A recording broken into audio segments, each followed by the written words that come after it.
Bashundhara LP gas, ভরসা রাখুন, স্বাচ্ছন্দ্যে থাকুন। করোনা আক্রান্ত হলেও স্থিতিশীল বিএনপি চেয়ারপারসন বেগম জিয়া, বাসাতেই চলবে চিকিৎসা, সংক্রমিত পরিবারের আরও ৮ সদস্য। কোভিডকালেও ঈদ কেনাকাটায় উপচে পড়া ভিড়, কঠোর লকডাউনেও খোলা থাকবে পোশাক কারখানা, একদিনে রেকর্ড ৭৮ জনের মৃত্যু।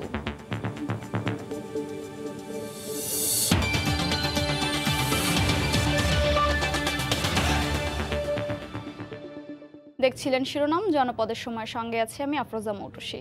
বসুন্ধরা এলপি গ্যাস, ভরসা রাখুন, স্বাচ্ছন্দ্যে থাকুন। BNP chairperson Begum Khaleda Zia corona আক্রান্ত হলেও তার অবস্থা স্থিতিশীল বলে জানিয়েছেন দলটির মহাসচিব মির্জা ফখরুল ইসলাম আলমগীর।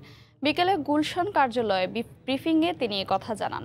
এদিকে বেগম জিয়ার ব্যক্তিগত চিকিৎসক জানিয়েছেন আপাতত বাসাতেই চলবে তার চিকিৎসা, হাসপাতালেও প্রস্তুত রাখা হয়েছে আইসিইউ।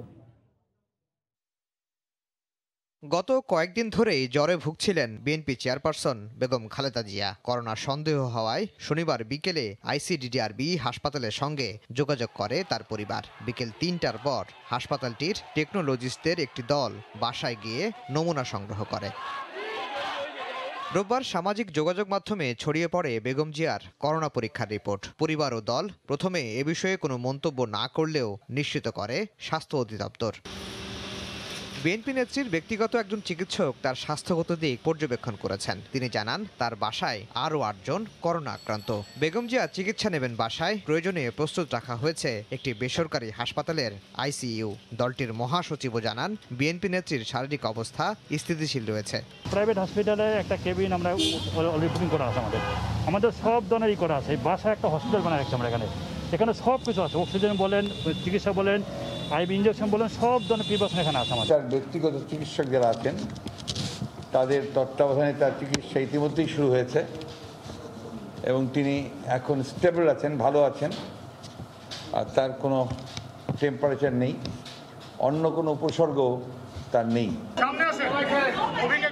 ২৫ মাস কারাভোগ শেষে গত বছরের ২৬শে মার্চ সরকারের নির্বাহী আদেশে সাময়িক মুক্তি পান বিএনপি নেত্রী। এরপর তার মুক্তির মেয়াদ বাড়ানো হয় ৩ দফা। মুক্তির পর থেকে বাসায় রয়েছেন তিনি। দুর্নীতির এক মামলায় দণ্ডিত হয়ে ২০১৮ সালের ৮ ফেব্রুয়ারি কারাগারে যান বিএনপি নেত্রী। কারাগারে থাকা অবস্থায় দুর্নীতির আরেক মামলায় সাজা হয় তার। ২ মামলা মিলে কারাদণ্ড হয় ১৭ বছরের। কারাগারে কয়েক মাস থাকার পর অসুস্থ হয়ে পড়েন বিএনপি নেত্রী। মুক্তির দিন পর্যন্ত প্রায় ১১ মাস বঙ্গবন্ধু শেখ মুজিব মেডিকেল বিশ্ববিদ্যালয় হাসপাতালে চিকিৎসাধীন ছিলেন বেগম জিয়া। আফজাল হোসেন, সময় সংবাদ, ঢাকা। দেশে করোনায় একদিনে সর্বোচ্চ ৭৮ জন মারা গেছেন, শনাক্ত হয়েছেন ৫,৮১৯ জন।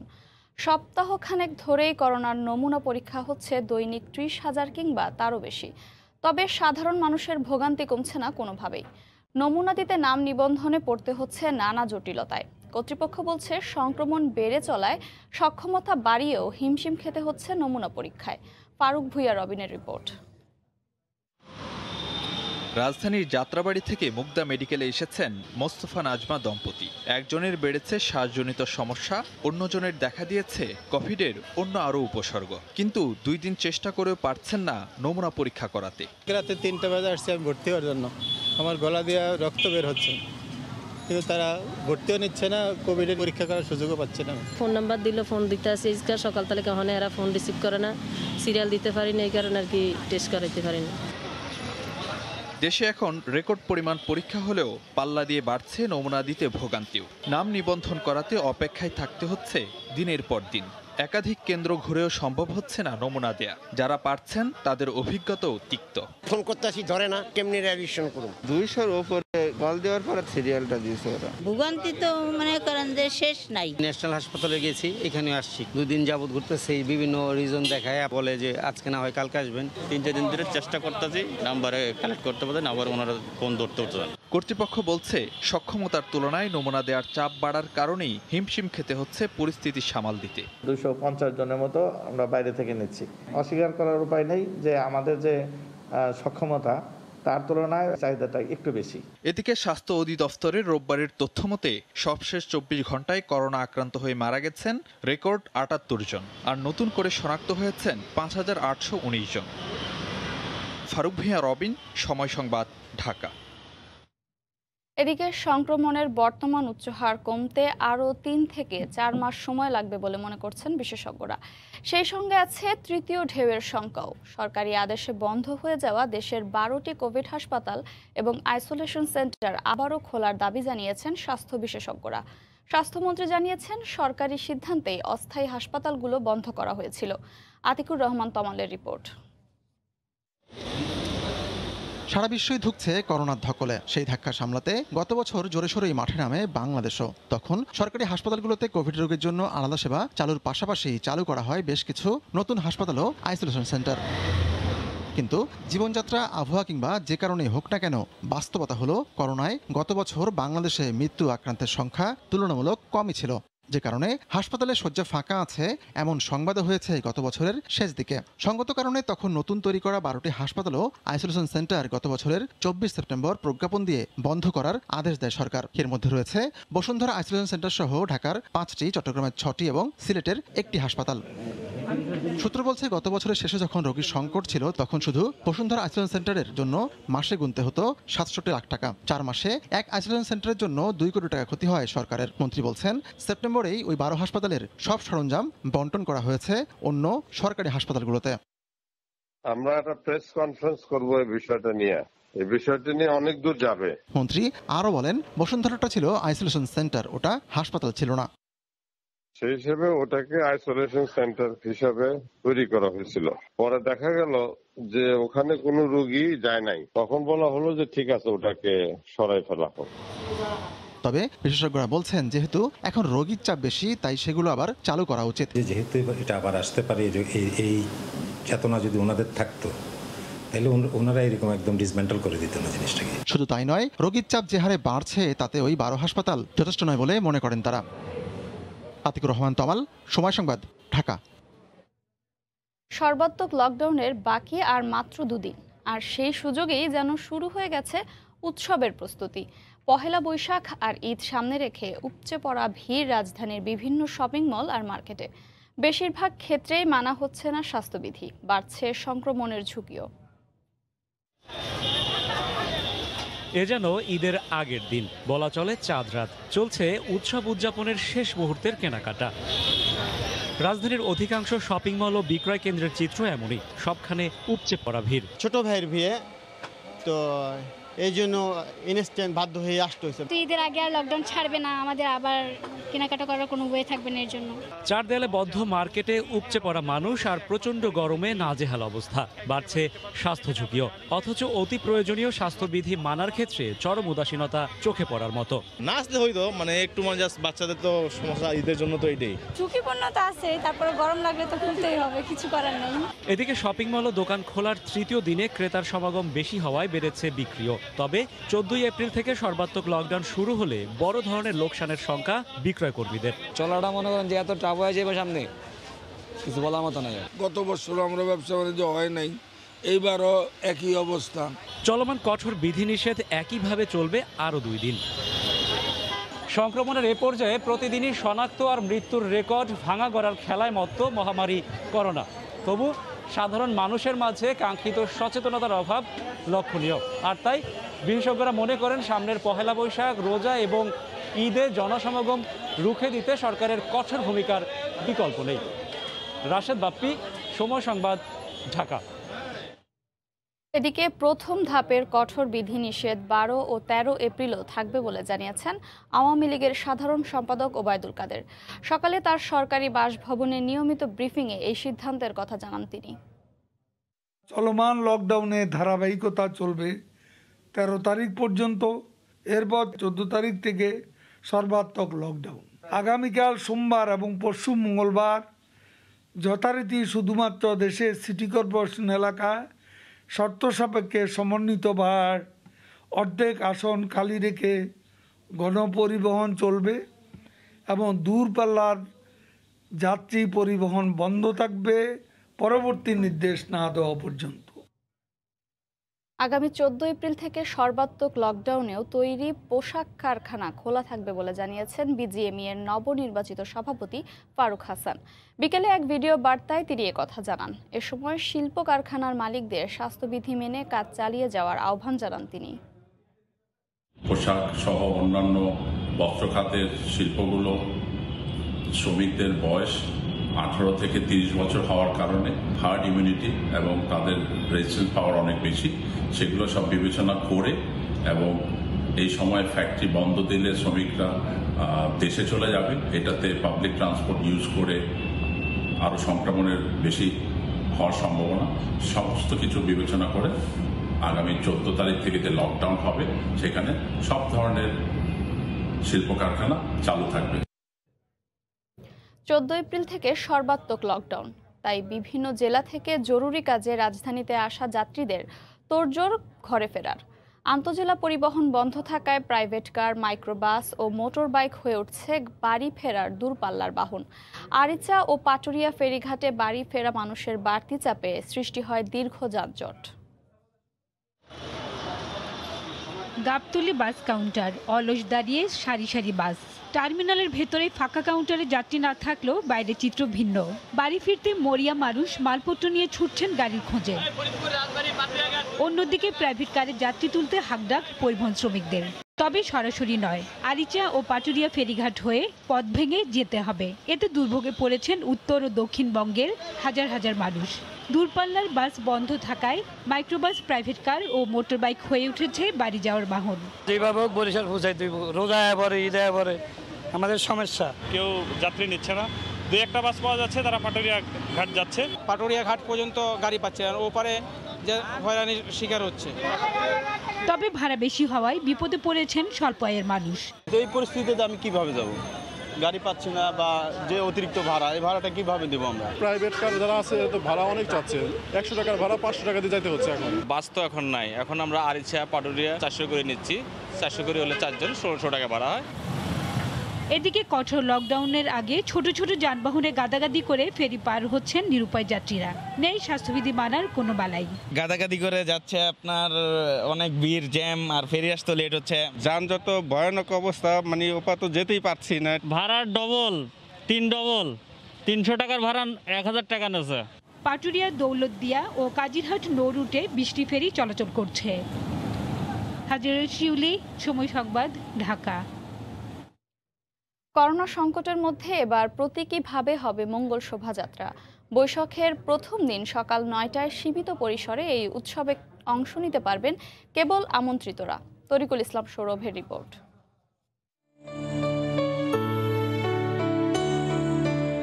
রং রেখায় ফুটে উঠছে বাঙালির চিরায়ত জীবনের প্রতিচ্ছবি। বাঙালির শত বছরের সাংস্কৃতিক উপাদান এখানে সম্মিলিত শক্তির প্রতীক। এক দুঃস্বপ্নের রাতের মতো দিন কাটছে বাঙালির, কিন্তু এতে কি থেমে থাকবে সাংস্কৃতিক অভিযাত্রা? না, দুর্যোগেও শুভ চিন্তায় নতুনত্ব। ফেস শিল্ড যা কাজে লাগে করোনা প্রতিরোধে, সেটাই এবার বর্ণিল মুখোশ হয়ে থাকবে মুখে মুখে। আমরা যে একটা সংকটময় মুহূর্তের ভিতরে আছি, এই ভয়ঙ্কর পরিস্থিতির ভিতর থেকে কোনো সুন্দর আমাদের সামনে এসে উপস্থাপিত হবে, এই আশা আমরা ব্যক্ত করছি। চলছে জোর প্রস্তুতি। প্রতি বছরের মতো উৎসব নেই আছে দায়িত্ব। মঙ্গল শোভাযাত্রা যে কেবল উৎসব নয়, আর এটি বিশ্ব সংস্কৃতিরও অংশ। ওটায় কিন্তু কিছু জিনিস আছে বাধ্যবাধকতা, যেরকম এটার একটা ধারাবাহিকতা রাখতে হবে। করোনাকালে যে কেউ ইচ্ছে করলেই অংশ নিতে পারবেন না মঙ্গল শোভাযাত্রায়, তবে এই যাত্রার যে শুভবোধ, তার সাথে সব বাঙালিরই থাকবে গভীর যোগ। কোভিড পরিস্থিতিতে মানুষকে সচেতন করা, মানুষ যেন নিয়মকানুন মেনে চলে, সেই বার্তাটাও আমরা এই শোভাযাত্রার মধ্যে দিয়ে পৌঁছে দেব। নিয়ম মেনে বৈশাখের প্রথম দিন সকাল 9টায় শুরু হবে এই উৎসব। কাল ভয়ঙ্করের বেশে এবার ওই আসে সুন্দর। বাঙালির হাজার বছরের যে সাংস্কৃতিক অভিযাত্রা, তা তো সুন্দরের জন্যই। একে ব্যাহত করে এমন শক্তি কোথায়? তরিকুল ইসলাম সৌরভ, সময় সংবাদ, ঢাকা। হেলে পড়ার 20 ঘন্টা পর চট্টগ্রামের গোয়ালপাড়ায় 5তলা ভবনটি ভাঙার কাজ শুরু হয়েছে। অনুমোদন ছাড়া ত্রুটিপূর্ণভাবে ভবনটি নির্মাণ করা হয়েছে বলে জানিয়েছে চট্টগ্রাম উন্নয়ন কর্তৃপক্ষ। যদিও ভবন মালিকের দাবি যথাযথ নিয়ম মেনেই ভবনটি নির্মাণ করা হয়েছে। বিস্তারিত জানাচ্ছেন পার্থপ্রতিম বিশ্বাস। নগরীর গোয়ালপাড়ায় হেলে পড়া কার্তিক ঘোষের ভবনটি ২০ ঘন্টা পর অপসারণের কাজ শুরু হয়েছে। নিরাপত্তামূলক ব্যবস্থা গ্রহণ করেই ভবনটি ভাঙার কাজ শুরু করেন শ্রমিকরা। 0.75% জায়গার উপর তোলা হয়েছে হেলে পড়া ভবনটি। চট্টগ্রাম উন্নয়ন কর্তৃপক্ষের নিয়ম অনুসারে এত কম জায়গার উপর ভবন তোলার কোনো নিয়ম নেই। ঝুঁকিপূর্ণ ভবন হিসেবে ভবনটিতে ব্যানার টাঙিয়ে দেয় সিডিএ ও ফায়ার সার্ভিস। ভাঙে ফেললে ভালো হইতো, তাতে ভাঙে ফেলতে বলেন কোন সময় পরে মানুষ মারা যায়, ঠিক আছে নাকি? নিরাপত্তার একটা ব্যবস্থা করা আছে, ছোট বাচ্চারা চলাফেরা করে, আর এখানে বাজার সবসময় মোটামুটি মানুষের যাতায়াত থাকে। সম্পূর্ণ নিরাপদ দূরত্ব থেকে ভাঙবে এবং পাশে আরেকটা 5তলা ভবন আছে, সেইটার ছাদের উপর থেকে তারা বাঁশ দিয়ে লেডার সংযোজন করবে এবং বিল্ডিং এর উপরের অংশ থেকে ভাঙতে হবে। কোনো প্রকৌশলী সহায়তা না নিয়েই অনুমোদনহীনভাবে ভবনটি করা হয়েছে বলে অভিযোগ চট্টগ্রাম উন্নয়ন কর্তৃপক্ষের। তবে অনুমোদন না নেওয়ার বিষয়টি অস্বীকার করেছেন ভবন মালিক। যেহেতু অনুমোদন দেওয়া হতো না এই এলাকাগুলোতে, সেই সুযোগেই বিল্ডিংগুলো করা হয়েছে। দ্রুততম সময় এর বিরুদ্ধে ব্যবস্থা নিব। এদিকে পরিদর্শনে এসে দ্রুত ঝুঁকিপূর্ণ ভবনটি ভেঙে ফেলার নির্দেশনা দেন সিটি মেয়র।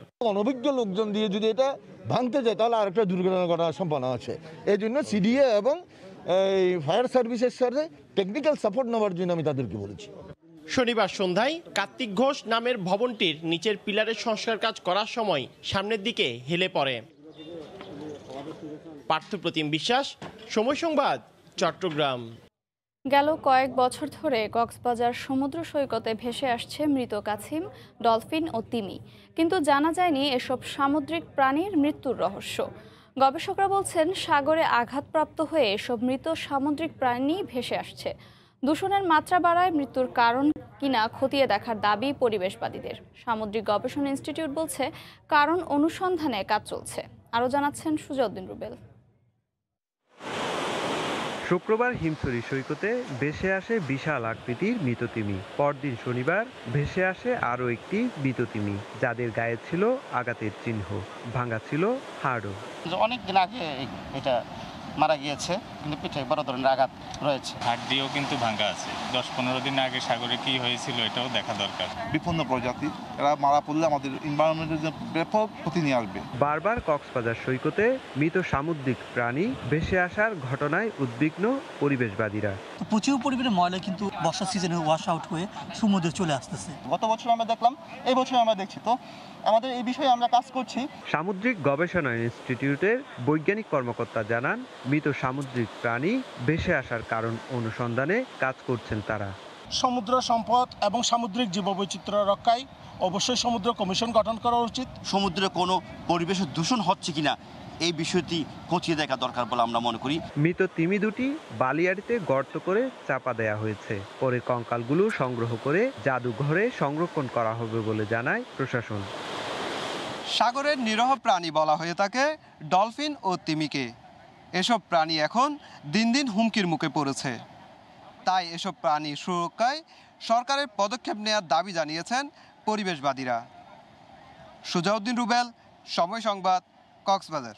শ্রীলঙ্কার বিপক্ষে সিরিজে সাকিবের শূন্যতা অনুভব করলেও বাস্তবতাকে মেনেই ইতিবাচক ক্রিকেট খেলতে চান অধিনায়ক মুমিনুল হক। করোনাকালে টেস্ট সিরিজের আগে দলের প্রস্তুতিতেও সন্তুষ্ট নন অধিনায়ক। এই সিরিজে কোনো পরীক্ষা নিরীক্ষা না করারও আভাস দেন তিনি। আসন্ন সিরিজকে সামনে রেখে আজ প্রথমবারের মতো দলগত অনুশীলন করেছে team tigers. Fielding coach Ryan Cook ছাড়া যেখানে ছিলেন 21 ক্রিকেটার ও কোচিং স্টাফের সবাই। প্রথমবারের মতো জাতীয় দলের স্কোয়াডের সঙ্গে অনুশীলনের রোমাঞ্চ ছিল পেসার মুগ্ধ ও শহীদুলের। ব্যাটিং বোলিংয়ে নিজেদের ঝালিয়ে নিয়েছেন দীর্ঘদিন পরে ফেরা সোহান শুভাগতরা। দুঃসময়কে পেছনে ফেলে লঙ্কা সফর দিয়ে ট্র্যাকে ফেরার সংকল্প ক্রিকেটারদের। আগামীকাল দুপুরে লঙ্কার উদ্দেশ্যে দেশ ছাড়বে বাংলাদেশ ক্রিকেট দল। সাকিব ভাই, মুস্তাফিজ অথবা একাদশ না থাকলে যে টিম রেজাল্ট হবে না। আল্লাহ দেখেন যে প্লেয়ার তো ওনারা আছে, কিন্তু অন্যান্য প্লেয়ার অন্যান্য যারা আছে সব ওনারা তো আর 10-12টা হাত না, অন্যান্য প্লেয়ার যারা আছে সবারই 10-12টা হাত। তো আমার কাছে মনে হয় যে এটা কোনো প্রভাব পড়ে। তো আমরা হয়তো আপনার টিম ওয়াইজ খেলতে পারছি না, এই কারণে রেজাল্টটা হয়নি। আমি বলবো না যে খুব ভালো প্রিপারেশন হয়েছে, যারা লাল বলে খেলছে তাদের জন্য প্রিপারেশনটা মোটামুটি ভালো হয়েছে। আমরা যে 5 দিন টেস্ট খেলবো, প্রত্যেকটা সেশন যদি আমরা জিততে পারি, ভালো খেলতে পারি, তাহলে রেজাল্ট আমাদের কাছে আসবে। যদি আমরা খেলবি তাহলে আমাদের এগেনস্টে চলে যাবে। জানিয়ে দিচ্ছে জনপদের সময়ের শিরোনামগুলো। করোনা আক্রান্ত হলেও স্থিতিশীল বিএনপি চেয়ারপারসন বেগম জিয়া, বাসাতেই চলবে চিকিৎসা, সংক্রমিত পরিবারের আরও 8 সদস্য। কোভিড কালেও ঈদ কেনাকাটায় উপচে পড়া ভিড়, কঠোর লকডাউনেও খোলা থাকবে পোশাক কারখানা। একদিনে রেকর্ড ৭৮ জনের মৃত্যু।